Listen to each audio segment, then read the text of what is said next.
What is the name of a laptop component that provides the function of a pointing device?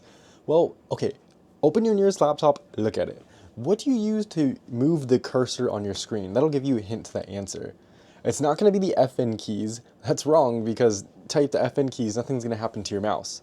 A KVM switch is going to be a device that switches between two different computers, but you can use the same peripherals. So that's not going to be one of our answers. We have a mouse, and although this is true, it moves your pointing device. It isn't a laptop component. No, a laptop component is going to be the trackpad that's built onto the case above the motherboard. When you open the laptop, you can interact with it. You use your fingers, you use your fingers, and it will move the mouse around the screen. So that's going to be the answer.